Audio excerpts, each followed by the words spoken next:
자, 로마서 이제 마치고 로마서의 그 핵심 그 기초된 개념, 그 죄인이라는 개념, 행위를 하는 게 의인이고 그 의로운 율법 행위를 하지 않는 건 죄인이고, 그 율법에 정하는 행위를 하는 거, 율법 행위를 하며 제사를 드리고 짐승의 제사를 드리고 또 10의 1조를 하고 그런 행위를 할 때 의인, 안 하면 죄인, 그런 개념이 유대인에게 해왔던 율법 행위가 있으면 이방인들은 없죠. 유대인 중에서도 어긴 사람들은 의인이 아닌 거예요. 죄인이고, 그런 개념이 아니라는 거죠. 그래서 의인, 악인, 죄인이냐 의인이냐 그 개념이 결국 천국 가냐 안 가냐 이런 개념으로 이어지기 때문에 행위로 구원을 받을 수 없다. 그래서 오직 예수님을 믿고 은혜로 가야 된다. 그래서 누가 죄인인가, 죄인의 개념이 정확해야 은혜가 절실하고 은혜로만 구원을 받는다라는 개념이 세워지겠죠. 그래서 로마서, 갈라디아서, 에베소서 계속해서 바울 서신에 강조하고 있는 부분입니다. 죄인이라는 단어를 다시 접근해야 돼요. 성경에서는요, 신약 성경 특히 구약에서도 마찬가지지만 성경에서의 그 죄인이라는 개념은요, 사람과 사람 사이에 쓴 적이 없어요. 근데 바리새인과 우리는, 일반적인 사람은 죄인, 네 죄를 알렸다, 저 악인, 좀 나에게 악하게 되면 너는 죄인, 이렇게 생각한다고. 특히 정의, 공의 부르짖는, 행위 부르짖는 사람들은 다 눈에 보이는 게 다 보는 기준으로 죄인이라고 그래요. 유대인들도 마찬가지고 율법 행위를 하느냐 안 하느냐, 할례를 했느냐 안 했느냐부터 시작해요. 그래서 심지어는 초대교회에 바울이 복음을 전해서 이방인 교회가 구원을 받았는데 이방인 교회 대부분은 할례를 한 사람이 아니잖아요. 근데 유대인 중에 예루살렘 교회처럼 유대인 지역에서 예수를 믿은 제자들이 나중에 구원을 받은 거의 100% 유대인들은 다 할례를 받은 사람들이죠. 나중에 이방인 교회에 바울이 전한 이방인 교회 안에 잘못된 사상 중에 유대 사상이 들어와죠. 장래 유전을 지켜라 하면서 너희가 할례를 했느냐 막 따지고, 바울이 사도냐 따지고 할 때 할례 문제를 걸고 넘어가거든. 그러니까 그만큼 그 행위에 익숙해 있어요. 율법 행위를 해야 그게 거룩한 거다. 자, 근데 사람은요, 이렇게 죄인이라는 개념을 사람과 사람 사이에 잘 씁니다. 그래서 우리가 성경적인 개념을 가진 사람이다, 성경이 말하는 사람이다, 말씀대로 사는 사람이라면 우리는 누군가를 함부로 죄인이라고 말하면 안 돼요. 좀 악할 수 있어요. 못될 수 있고, 때로는 죄를 지는 걸 내가 봤어요. 그래도 죄인이라고 부르질 않아요. 그러면 그런 사람을 죄인으로 부르면, 자, 이 땅에 죄인이라는 이름이 아무리 죄송합니다, 사도 바울처럼 훌륭한 사람이 죄인이 아닐까요? 사도 바울은 무슨 고백을 했죠? 나는 죄인 중에 괴수다 그랬어요. 그러니까 함부로 사람을 사람이 죄인이라는 개념을 넣으면 다 죄인이에요. 다 죄인. 그러니까 그건 별 의미가 없어요. 그래서 성경에서 죄인이라고 할 때는요, 항상 사람과 하나님 사이에서의 개념이에요.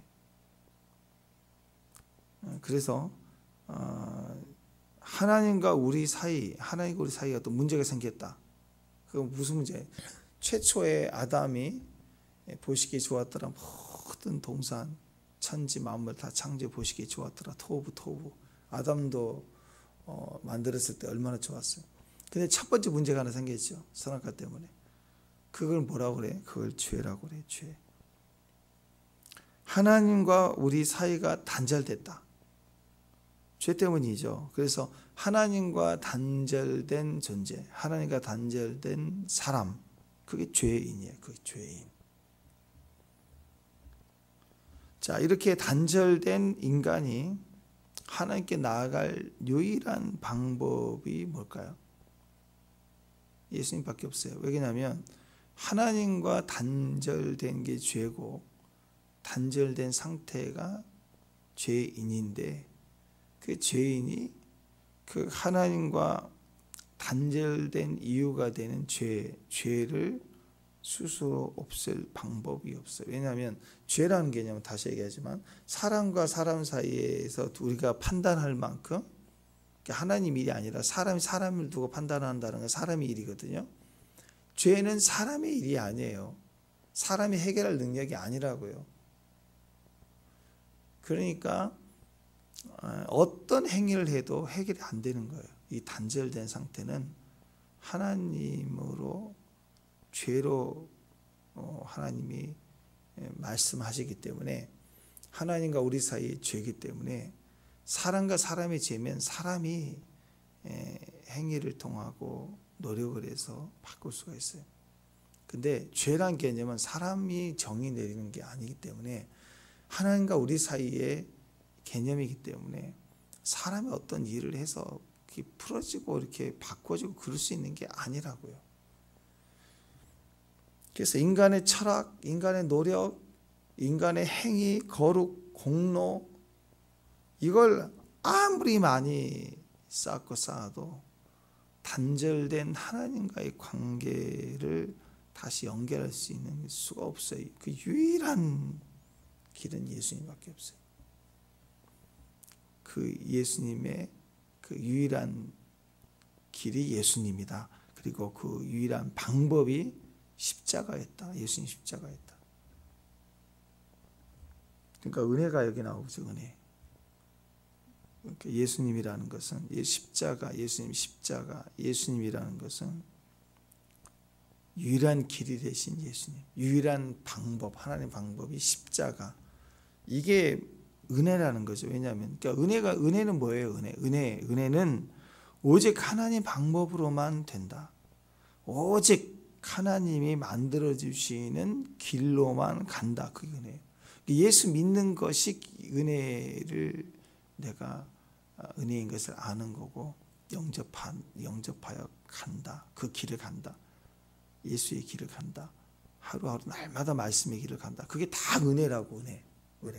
개념으로 은혜다 아는 게 아니라 은혜를 입었고 은혜로 살고 은혜로 가는 거. 그게 베이스는 나는 죄인이다. 난 예수 없으면 하루도 안 된다. 그거예요. 그거. 그러니까 여러분 예수님만이 길이다 그 뜻은요.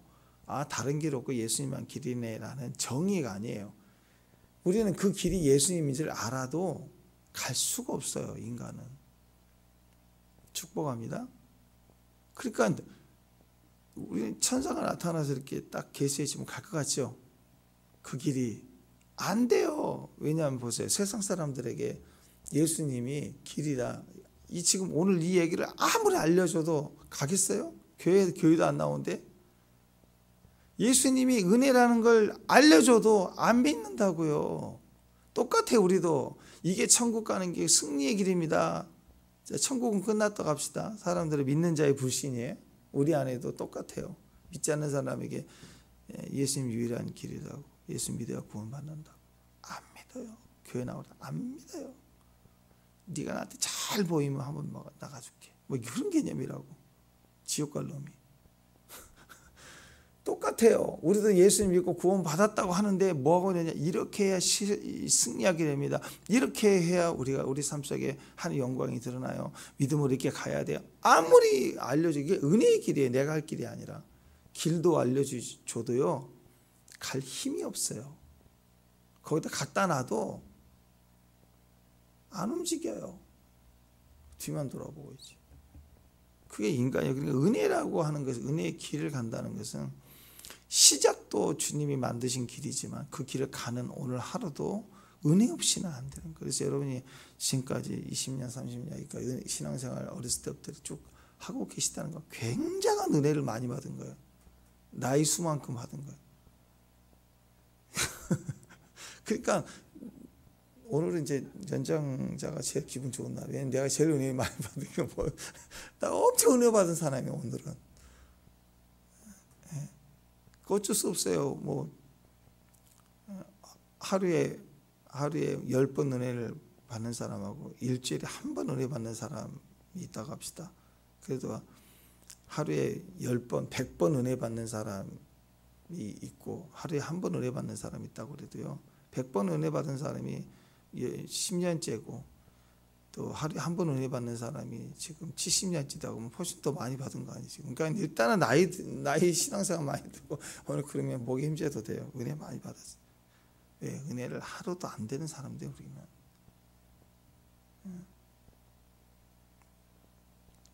그렇게 따라가지 말라 그래도 따라간다고. 가지 말라 그래도 따라가고요. 내 교육은 잘 받았는데 낯선 아저씨가 가자 그럼 다 따라간다고. 보이시피싱 2단이 와서 얘기하면 다 따라가고 그냥 이렇게 좀 좋은 데 어디 놀러 가자 하면 거기 가면 그냥 우르르 단체로 몰려다니면 영생복 입은 아이들처럼 유치원복 입은 아이들처럼 우르르가 줄 서 있고 그냥 이상한 슬리퍼 신고 왔다 갔다 하고 걸리고 막 그렇잖아. 그게 다 에피소드지만 여러분 우리 은혜라는 것은요 굉장한 축복입니다. 시작도 하나님의 은혜지만 그 은혜의 길을 오늘 갈 수 있도록 우리에게 힘과 지혜를 계속 주시고 끝까지 도착하게 하시는 분이 하나님이시. 그게 은혜예요. 은혜. 오직 하나님이 만들어 주시는 길로만 갑니다. 그게 은혜예요. 그래서 이 죄라는 죄라는 분명한 개념, 그 다음에 그게 분명할 때 어떤 행위가 아니구나, 기도 열심히 해야 되는구나, 뭐 헌신해야 되는구나, 이건 그냥 부수적인 어떤 믿음의 스위치를 켜는 거고, 기초는 은혜 없이 우리가 맨 땅에 헤딩 혼자서 뭐 한다고 되겠어요? 그러니까 은혜란 개념이 분명할 적이 할 때, 은혜는 어떻게 생겨요? 죄인이라 다른 길이 없다, 다른 방법이 없다. 이 철저한 기초, 이 기초 개념 축 위에 내가 세워지게 됩니다. 그래서 기독교 신앙 그러면 우리가 예수를 믿는다 할 때 가장 기본적인 축이 두 가지가 이 두 기둥이에요. 그게 죄라는 개념, 죄인이라는 개념, 그 다음에 은혜라는 개념. 이게 하나입니다. 그래서 지금도 마찬가지예요. 모든 그것을 죄와 은혜로 은혜의 추구를 가지고 이렇게 받아들이면 하나님 중심으로 오늘 하루도 믿고 갈 수 있어요. 은혜니까 나에게 이런 은혜를 주셨으니 믿을만 하잖아요. 나 같은 죄인 살렸다. 너무 감사하잖아. 감사할 분을 믿어야죠. 믿어지죠. 아니 그냥 이렇게 배고플 때 밥 한 끼 사주는 그게 그 정도 은혜가 아니잖아요. 영원히 지옥 갈 우리 영혼을 대속해 죽으신 거예요. 그 정도 은혜를 입었으면, 그 사랑을 입었으면 그 은혜를 베푼 자를 죽어야 될 우리 영혼이 살렸는데 뭘 의심하겠어요. 그잖아요. 그래서 다 믿고 갈 수 있는 그 개념으로 오늘 하루하루의 삶의 모든 현장을 믿는 거예요. 지금 내 뜻과 반대되고 어렵고 힘든 과정도 믿습니다. 죽을 영혼, 죽을 생명도 살려셨는데 살아난 우리에게 사명이라고 주시는 모든 것, 몸에 질병을 줘도 믿을만해요. 그렇잖아요. 이유가 있을 거 아니에요. 그죠? 영혼 지옥에서 우리 살리신 분인데 최후의 가장 큰 고난을 다 대속해, 그것도 그냥 용돈 주듯이 워낙 많으신 분이니까 딱 주신 그런 개념이 아니라 자기 아들을 내어주셔서 우리를 대신에 죽게 하신 만큼 우리를 사랑하셨다 그러는데 질병 하나 아멘 못해요? 고난 하나 아멘 못해요? 그러니까 내가 철저히 죄인이라는 것을 모르기 때문에 자꾸 신앙을 헌신을 선택인 줄 아는데 절대 그렇지 않습니다.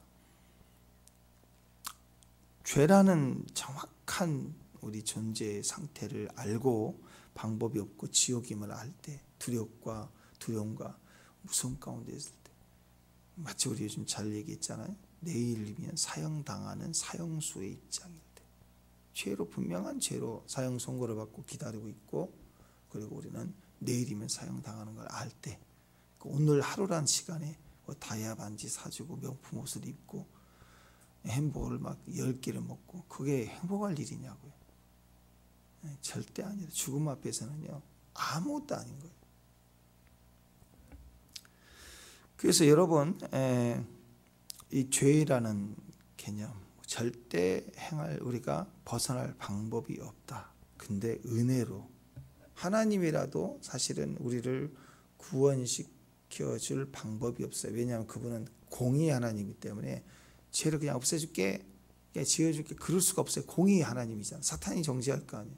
하나님이 이랬다 저랬다. 근데 그분은 분명한 하나님이기 때문에, 아들이라도 심판하시는 분이기 때문에 죄인인 우리를 그냥 둘 수가 없는 거예요. 반드시 심판해야 돼요. 동시에 그분 또 사랑이에요. 사랑은 또 죽일 수 없는 거예요. 또 그냥 거기만 계시다, 공의 하나님이시다, 다 끝나요. 탁 깍두기를 썰어서 끝났어요. 입니다. 뒤도 안 돌아보고 다. 근데 사랑이세요. 너무도 큰 사랑이세요. 그러니까 죽일 수가 없는 거예요. 그 어떻게 했어요? 죽여야 될 분인데 반드시 죽이시는 분이 절대로 죽일 수 없다. 이 딜레마에 하나님 빠질 때 어떻게 하시느냐? 자기 아들을 대속해서 대신 죽이시고 그리고 우리 살리신. 이게 대속의 은혜가, 기독교 신앙은 그래서 철저히 은혜부터 시작하는 거예요. 그래서 은혜를 베풀고 은혜를 나누며 사는 겁니다. 자, 모든 것이 다 죄와 은혜의 축으로 받아들여진다면 하나님 중심으로 사는 것이 돼요. 근데 그렇기 때문에 이걸 부정하잖아요. 죄와 은혜를 부정하면, 자, 예를 들어 전도할 때 당신이 죄인입니다. 그러면 내가 무슨 죄냐고, 뭐 칼 보록 내요. 내가 무슨 죄냐고. 거기서부터 이제 갈라지죠. 의인은 당신 죄라고 그러면 자기 죄도 아닌데 주여 하고 회개하고, 악인은 엄청난 죄를 지어서 내가 무슨 죄인이냐고 이렇게 얘기하고, 의인은 자기를 살펴야 조금씩 나오는 행위적인 일들을 가지고 나는 죄인들의 개수다라고 기도할 수 있는 그런 거 아니겠어요? 자, 그러니까 죄와 은혜에 대한 이야기를 할 때, 그걸 전할 때 이걸 부정하잖아요. 부정하면 은혜가 아니라 자기 이성, 자기 공로, 자기 정의, 이런 것을 막 부르짖고 있는 거예요.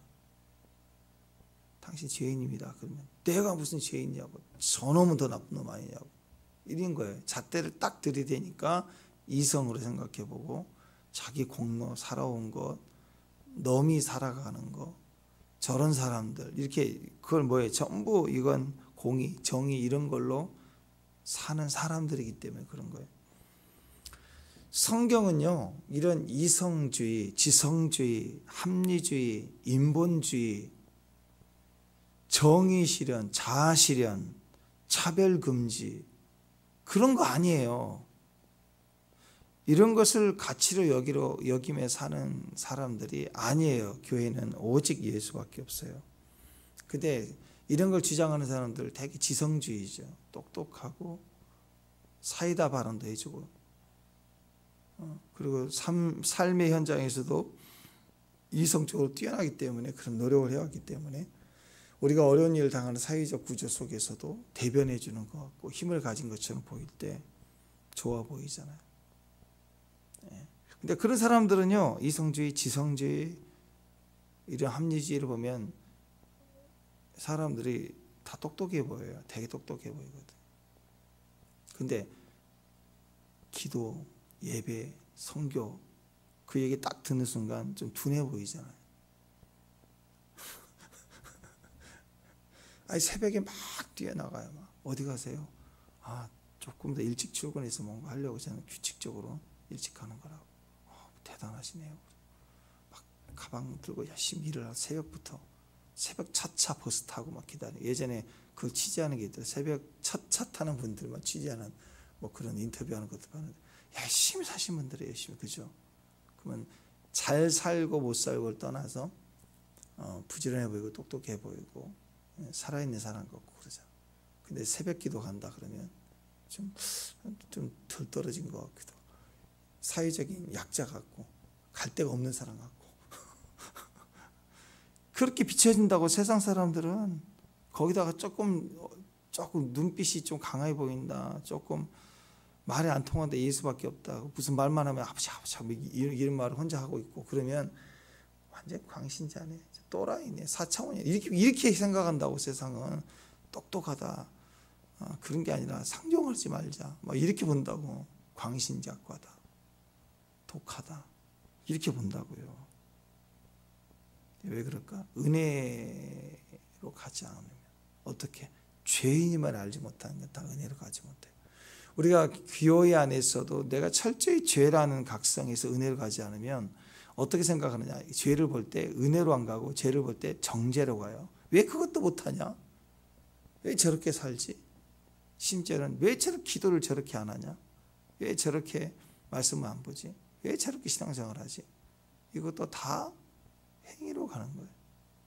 은혜로 가는 사람은 그 죄를 내 죄인인 것처럼 아파하고 권면하고 같이 기도해보자 하고 힘을 주고 한 번 더 노력해보자 하고 견뎌보자 하고 은혜로 베풀고 간다라는 것. 죄인된 우리 인생이 이제 하나님의 은혜를 따라 살려면 첫 번째요, 이 죄라는 개념, 은혜라는 이 개념의 축을 정확하게 알고 우리가 굴러가야 돼요.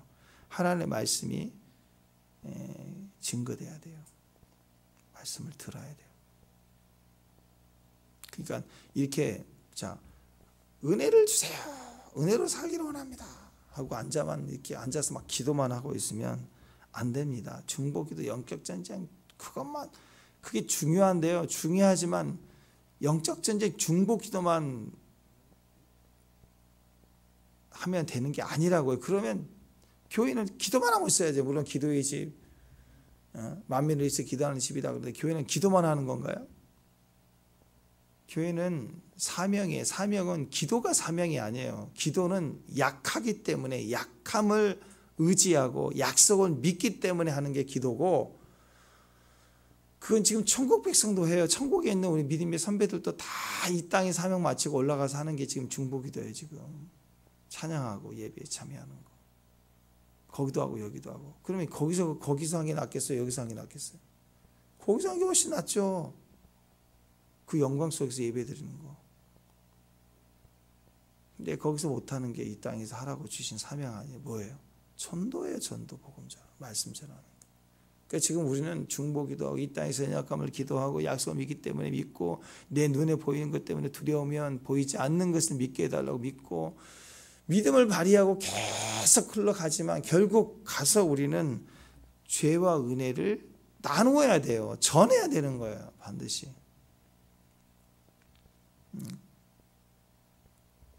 은혜를 달라고 앉아서 기도하고 세게 하는 거, 금식도 하면서 세게 하는 거, 물론 내 힘으로 살겠다는 게 아니라 은혜를 구하고 살면서 은혜를 따라 세게 기도하는 거, 뭐 나쁜 건 아니에요. 그러나 중요한 것은 세게 하는 게 아니라 더 세게 해야지, 은혜를 구해야지가 아니라 전하는 거예요. 반드시 전하는 거. 내 삶에 그 말씀대로 내가 살아내는 거고, 그 말씀을 알려줘야 돼. 예수 없으면 안 되고, 죄인이야 우리는 하고, 예수 믿어야 돼 하고, 기도하자, 교회 나와야 돼, 다른 길 없어, 알려야 돼요. 자꾸 그렇게 되기만, 주님께만 계속 얘기하지 말고 사람에게 전해야 됩니다. 나아가야 되고 전도해야 되고 바른 교훈을 교회 안에서도 나누어야 되고 내가 살아나야 돼요. 아멘. 그래서 우리가 하나의 움직이는 편지예요. 내가 내 삶의 말씀을 담아놨기 때문에 내 삶의 첫 번째 내가 살아내야 되고, 가까운 우리 진짜 만나는 사람마다 말씀을 증거해야 돼. 가르쳐야 돼요. 본을 보인 대로 가르쳐 살아내야 돼요. 그리고 그리스도를 전해야 돼요. 믿지 않는 사람에게. 그래서 우리 한번 그거 정직하게 분별할 때가 온다 그랬죠. 우리 주의 나라 갈 때 신앙생활 열심히 하고 기도 많이 하고 금식도 많이 하고 체험도 있고, 그건 하나님 앞에 그렇게 계수되는 게 아니에요. 정확하게 첫 번째 계수되는 게 뭐냐? 나를 통해서 직접 예수를 영접하고 구원받은 그게 그 영혼이 얼마나 되는가 그거 고민해야 돼요. 두리뭉실 대충 굴러가는 신앙생활 말고 전도에는 반드시 개인적 사명이 있어요. 전해야 돼요. 그래서 같이 영접 기도하고 너무 중요해요. 그러나 중요한 것은 전하는 게 중요해요. 때를 얻든지 얻지 못하든지 자꾸 예수를 전하고 가족들에게 전하고 어려운 일을 당한 사람에게 전하고 자꾸 전하는. 어떻게 전하면 제일 좋냐면 어렵고 힘든 사람에게 가르치려고 들면 화딱지 나거든요. 그 많은 사람들은 이금희 씨도 그 얘기를 하더라고요. 그 방송사 몇십 년 했던 프로에서 하루아침에 바로 잘렸다며요. 옛날에 잘려가지고 그래 너무 허탈하고 허무하고 배신당하고 막 그런 것처럼 느껴지. 괜찮지 뭐 했는데 이제 쉴 때가 됐지 뭐 자기도 합리화를 많이 했는데 막 스트레스가 너무 아마 그때요 자기가 깨달았대요.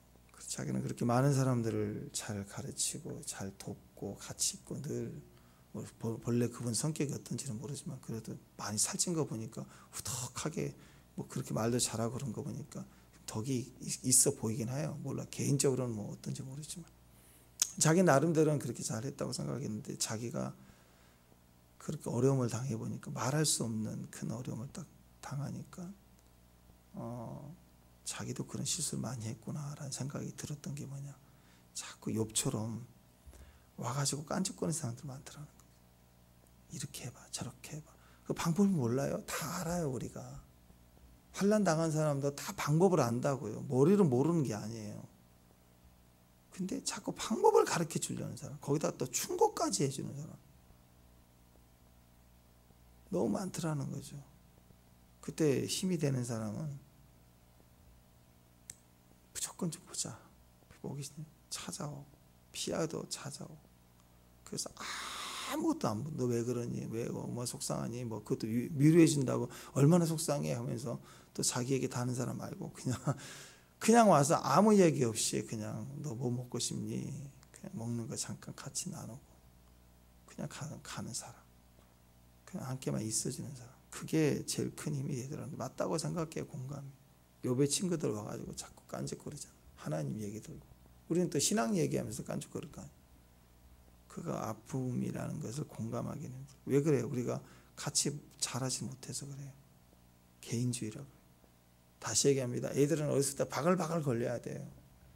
유치원만 보낼 게 아니라 엄마랑 같이 공감해야 돼. 엄마가 기뻐하면 얘도 기뻐하고, 얘가 기뻐하는 것도 내가 따라 공감해주고, 형제들과 같이 만나게 하고 자꾸 같이 웃고 같이 울고 하면서 공감이 돼야 나중에 인생이 성공해요. 공감 지수가 성공 지수에 있어요.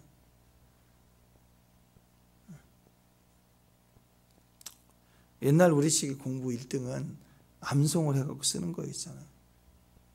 우리 어렸을 때 그런 얘기 들어보지 않았나요? 우리 산수 막 암송하면서 구구단 외우고 할 때. 미국에서는요, 학생들이 전자계산기 놔두고 시험 본다는 거. 그 뭐라고 하는지, 전자계산기로 다 하는데 왜 굳이 암송하니? 전자계산기도 누르고 답만 풀면 되지.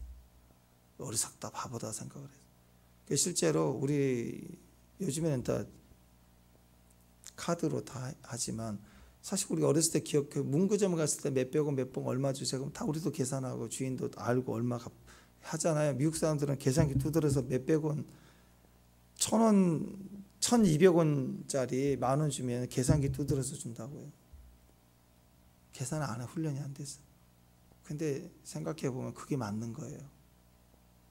시대가 바뀌었어요. 계산기가 아니라 AI죠. 이제 핸드폰 안에서도 다 돼요. 뭐에 대해서 알려줘. 그러면 논문을 써가지고 쫙 하듯이 지금은 이번 챗 GPT 보니까 싹 나와요. 지금 그런 시대예요. 그러니까 혼자서 연구해서 그 지식 전하고 배우고 막 여러 권의 책을 정해서 알 수 있는 정확한 어떤 지식의 세계들을 내가 원하는 수준의 답을 찾아서 다 알려주니까 그냥 읽고 도움을 받으면 되는 거예요. 제 앞으로의 그 능력은요, 기계가 일을 다 해요. 지식도 다 알고 공유도 다 해주고 정보 다 찾아주고. 지금의 능력은 공감 능력이에요. 창의적인 거예요. 영적인 거예요. 지금 그런 시대가 돼버렸어요. 그걸 막 키우는 거예요. 이건 이용을 해요. 빨리 이용을 해서. 끝까지 손빨래 해야 되는 거, 얼음 깨고 손빨래 해야 이기는 게 아니고 지금은 세탁기 문제고 건조기까지 되는 시대예요. 그러면 그 시간을 빨래 건조기로 돌려고 좋은 옷을 만들고 좋은 옷을 입고 막 그런 차원으로 가는 것이, 언제까지 빨래가 진리라고 막 빨래 방망이 빨래 비누 가지고 냇가로 가서, 지금도 그렇게 해야 되나요? 북한처럼? 지금 북한도 그러더라 보니까 겨울에 막 얼음 깨고 막 빨래하는 장면 사진 찍히는 거 보니까. 그게 진리냐고요? 아니죠. 시대는 바뀌어요. 사는 방법이 바뀌어요. 능력의 평가 기준이 달라지고 있어요. 지금 마찬가지입니다. 그래서 이 죄와 은혜라는 축으로 받아들이는 게 이제 능력이 돼요. 하나님을 의지하게 되니까, 하나님으로 사는 거니까, 하나님의 지혜로 사는 거니까. 인간의 행동의 능력은요, 다 이제는 지금 로봇 시대잖아. 로봇이 이제 집집마다 들어간다고 하잖아요. 웬만한 가사 노동은 로봇 한 대씩 데려가세요 해가지고 다 할 텐데 이제. 그러니까 우리가 어떤 시대냐, 이것을 그냥 교회 안에서도 죄와 은혜를 달라고 하고 이걸 세게 기도하고 있는 게 아니라 반드시 그렇게 살아내야 돼요. 전도하고 은혜는 항상 같이 가는 거기 때문에 이 은혜적인 삶을 전한다, 전도를 할수록 은혜가 전해질 뿐만 아니라 전도를 하면 내가 은혜 속에 더 살게 돼요. 더 큰 은혜 속에 살게 돼요. 전하면, 전도하기 시작하면 그때부터 은혜가 더 강력하게 임하게 돼요. 은혜를 충만히 받으면 또 너무 좋으니까 전하지 않고서는 견딜 수 없는 거죠. 그래서 여러분, 은혜와 전도가 같이 가는 겁니다. 다시 정리하면 죄와 은혜는 같이 가요. 개념이 같아요. 죄의 본질적인 개념이 죄인이다 할 때 다른 방법이 없다, 은혜밖에 없다. 그걸 알 때 그 기쁨이 그 영생의 기쁨이고 그것이 믿음으로 사는 길이 되는 거고, 그걸 통해서 전할 수밖에 없는 거예요. 전할 때 믿음에 속한 자의 삶이 되는 거예요. 그래서 전도해야 되고 알려줘야 될 뿐만 아니라 그럴수록 내 사명이 분명해지고 능력이 나타나. 그게 참 재밌어요. 구약에서는요, 예수님 오시기 이전에는 하나님의 뜻을 하나님 뜻 안에 있을 때, 예배 드릴 때, 그 다음에 기도할 때, 그때 기적들이 막 일어났잖아요. 신약에서는요, 복음을 증거할 때 기적이 나타나요. 복음을 증거할 때. 구약에서는 주권적인 하나님의 은혜예요. 하나님 찾아왔어요. 보여줬어요. 그때 은혜가 나타나고 기적이 나타나고 모세야 하면서 음성이 들리고 문제가 생길 때 그러고. 근데 신약에서는요, 물론 문제가 생기면 기적이 일어나고 아프면 병이 치유되고 그러겠지만요, 예수님의 공생의 사역의 기적도 그냥 그분의 능력이기 때문에 나타내 주신 게 아니라 천국 복음을, 회개하라 천국이 가까웠다, 복음을 전하면서 하나님 나라를 전하면서 기적들을 계속 다 일으킨 거 아니에요. 사도들도 전도하면서 기적이 일어났어요. 우리 삶에도 마찬가지입니다. 복음을 증거하기 시작하면 기업이 살아요. 복음을 증거하면 그것 때문에 내 물질도 열려요. 내 건강도 열려요. 다 열려요.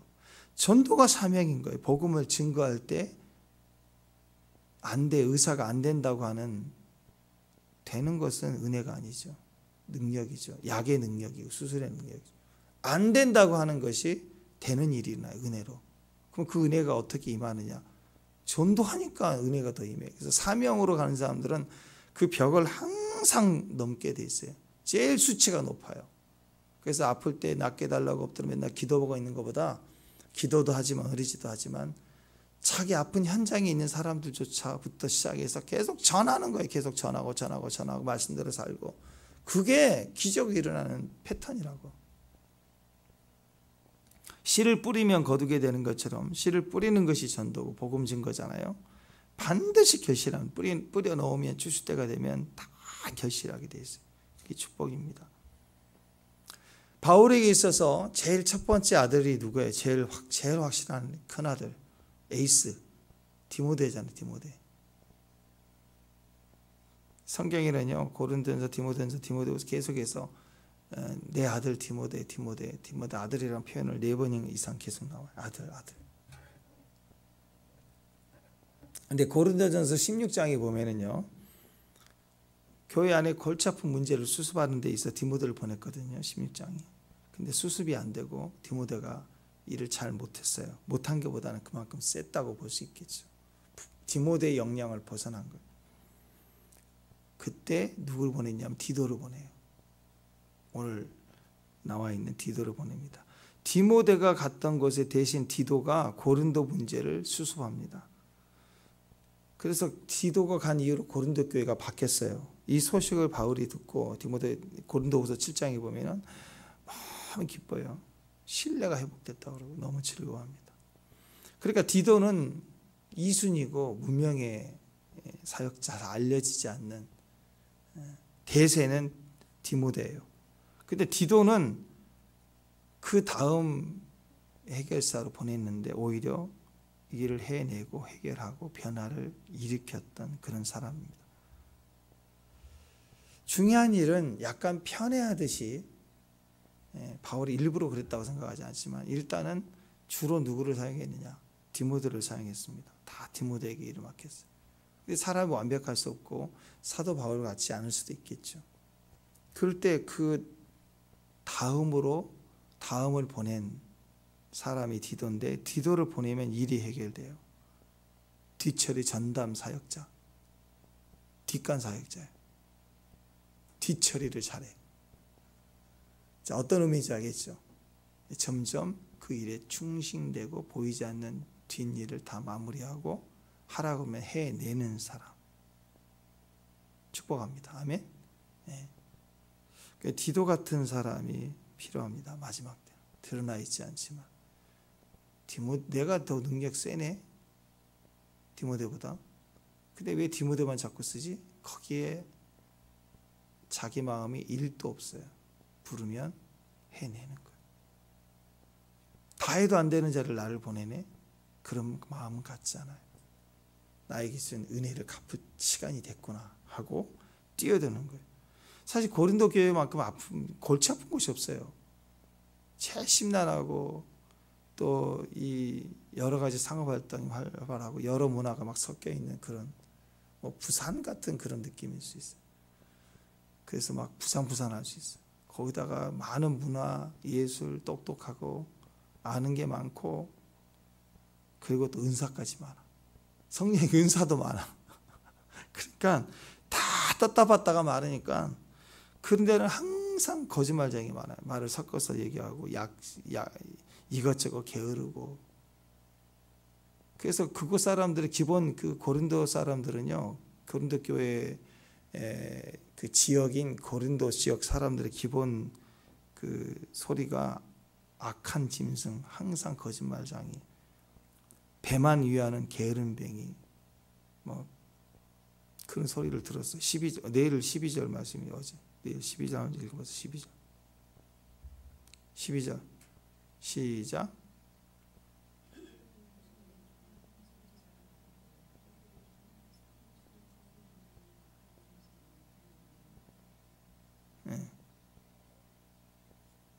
이 그레데.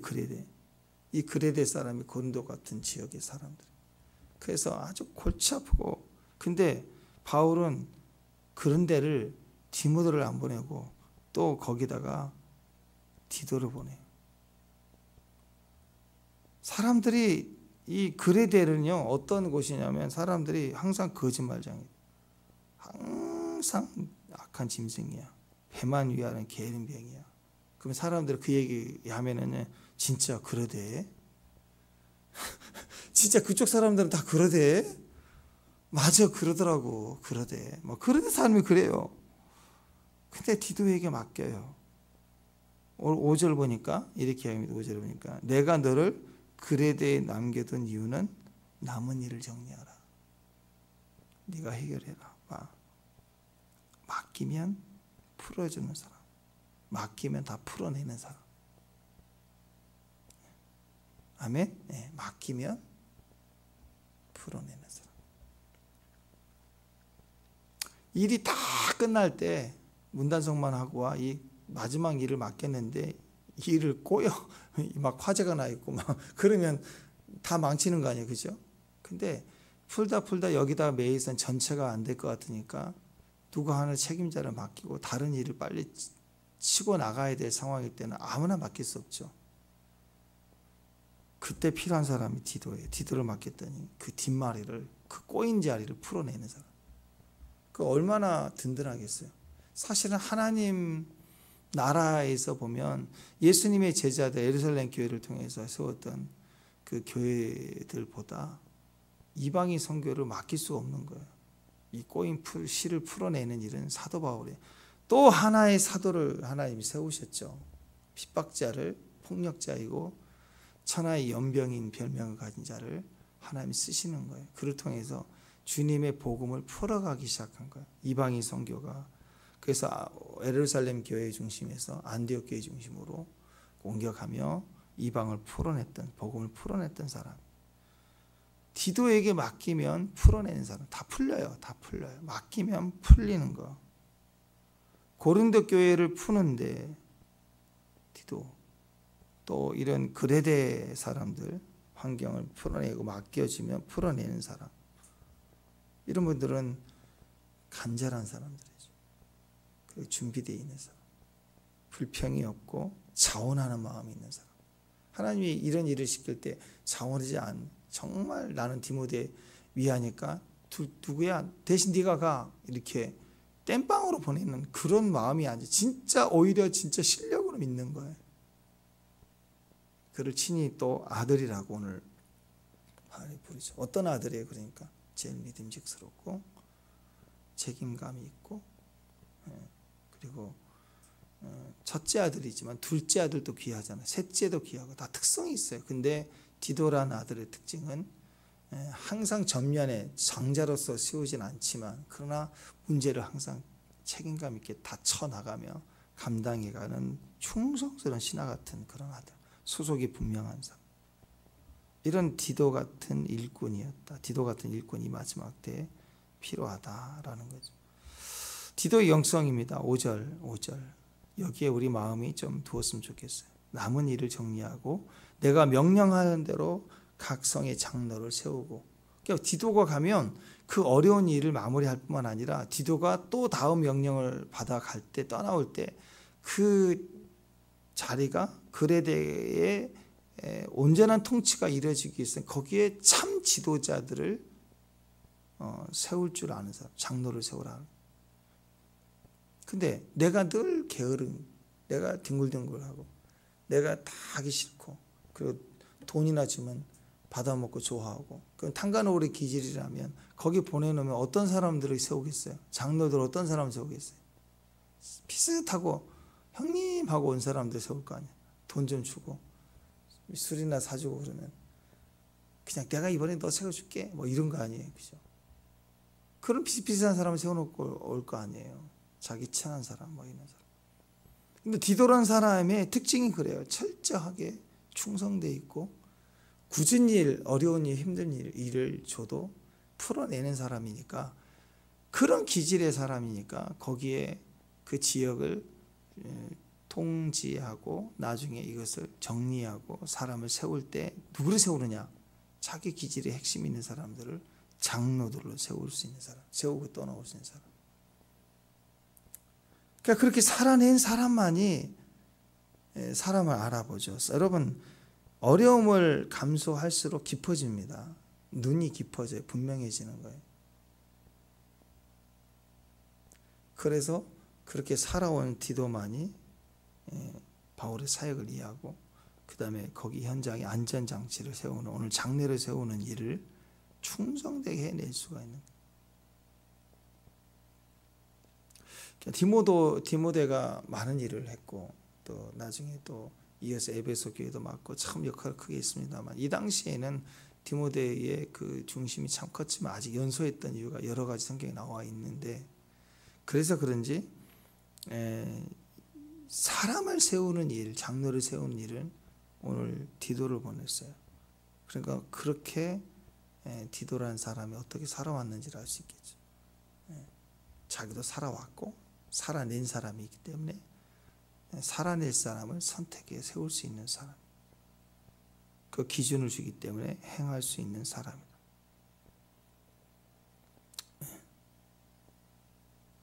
그래서 그렇게 어려운 일을 감수하고 되는 조건에서는 열심히만 하면 되는데, 안 되는 조건에서는요 열심히 해도 안 되거든요. 그러니까 뭐가 필요해? 창의력이 필요해요. 기도가 필요해요. 안 되는 조건에서, 막힌 조건에서도 열심히만은 안 될 때 창의력이 필요하고, 어려운 조건을 견뎌내는 것이 필요하고, 인내하는 것이 필요하고, 기도가 필요하고, 그런 것들이 우리 안에서 갖추어져 있는 사람, 그 사람이 교회에서도 장로와 같은 사람, 기름 부음의 직분자라고 저는 믿습니다. 그래서 여러분 뒤에 이제 그 장로를 세우는 기준에 대한 이야기들을 쭉 하고 있죠. 감독입니다. 감독, 장로, 교회에서 아버지, 본이 되는 사람. 저는 이렇게 장로로 세워졌으면 좋겠습니다. 청지기로 책망할 것이 없고, 제 고집으로 하지 않아요. 급히 분내지 않고. 분낼 수 있죠. 사람이 화를 왜 못 내요? 하나님도 화를 내시는데, 의로운 화를 낼 수 있잖아요. 근데 급히 분내, 앞뒤 안 가리고 욱해가지고 있고, 고집대로 하고, 청직인데 책망할 게 많아. 또 술을 즐겨. 여기 나와 있죠. 성경에 술 마시지 말라, 술 취하지 말라 그러지, 술 마시지 말라 그러지 않아. 술 먹어도 되지 않냐고. 미국의 목사님들, 저 독일의 목사님들은 맥주 마시던데요. 그 얘기 자꾸 하지 말라. 여기 나와 있잖아요. 술을 즐기지 않으면, 그 사람도 보지 말고 이 말씀을 읽는 저와 여러분에게 술을 즐기지. 술을 즐긴다는 말은 어느 기준이죠? 맥주 한 병은 즐기는 거고 한 잔은 즐기는 게 아닌가요? 여러분, 술을 정말 잘 즐기는 애주가들요 많이 먹지 않아요. 한 잔씩 먹어요. 반주하듯이 잠깐. 근데 그걸 뭐라고 그래요? 즐기고 있대요. 그럼 문제가 되는 거예요.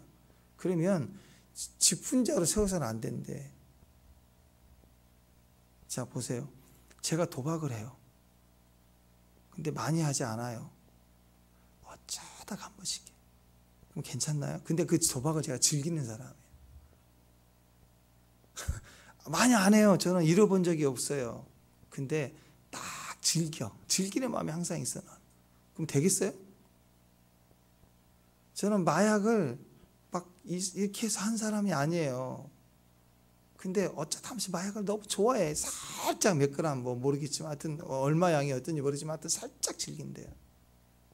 어떤 것, 주님이 아닌 어떤 다른 어떤 것을요 심오하게 약하게, 아주 약하게 즐긴다. 그 즐기는 게 문제라고요. 즐기는 게 무서운 거예요. 그게 지금 당장 크고 작은 게 문제가 아니라, 인사불성하게 막 처 마시고 쓰러진 술을 말하는 게 아니라, 술을 못 떠난 즐거움이 내 안에 있다. 그게 굉장히 두렵고 무서운 일이라고요.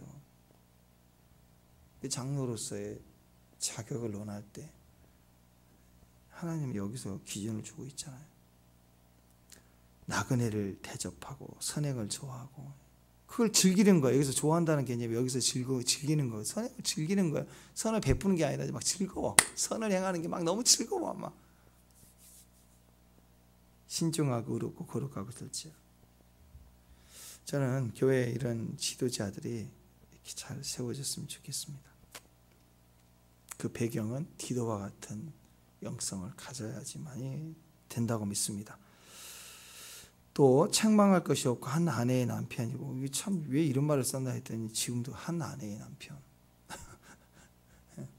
두 아내의 남편도 많고 또 두 남편의 아내도 많고, 그런 시대 아닙니까? 비난받고 방탕하고 불순종하는 일이 없는, 참 그런 일들이 참 귀해요. 다른 우리 가정 안에 다른 이단, 불순종한다는 개념은 100% 말의 순종을 말하는 게 아니라 여기서 불순종 하나님 떠나는 거죠. 이단을 빠지고 그가 잘못된 선택이 있겠지만 그러나 부모는 꺼진 불도 다시 보라, 꺼진 불도 다시 보라. 이런 마지막 때 이런 이단들 즐거우는 것 기도해야 됩니다.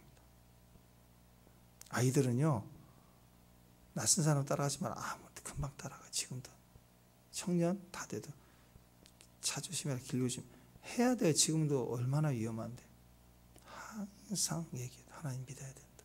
하나님 도울 거야. 엄마가 기도해. 오늘 하나님이 너에게 힘 주실 거야. 안 믿는 것 같아도 해줘야 돼. 계속 얘기를 해줘. 기도만 하고 있지 말고 문자로라도 보내. 우선 안 붙든 읽든 안 읽든 그 다음에 답변도 없든 어쩌다가 그냥 하트 하나 보내오든 어쨌든 그냥 계속 기도하고 보내고 있잖아요. 이게 기가 막히게 역사를 쌓이면 그래서 전해야 됩니다. 말씀은 오늘 말씀 디도와 같이 그 역할을 할 자라고 믿고 전하십시오. 반드시 하나님 함께 하실 거예요. 오늘 이 5절 6절부터 9절까지 이 내용이 우리 자신이 됐으면 좋겠고 우리 아들들이 됐으면 좋겠고 아멘. 이름을 넣어서 그렇게 살라고 예언해주고 기도하는 중보의 시간이 되기를 바랍니다. 기도하겠습니다. 어떤 일이든 맡겨주시면 해결 보는 사람, 성실하고 책임감 있게 그 역할을 해내는 믿음의 사람, 그 기초가 우리가 전적인 무능무지 죄인인데 은혜 외에는 안 되는 그 은혜의 길을 들어선 믿음의 종들로 다 감당할 수 있도록 주께서 함께해 주옵소서.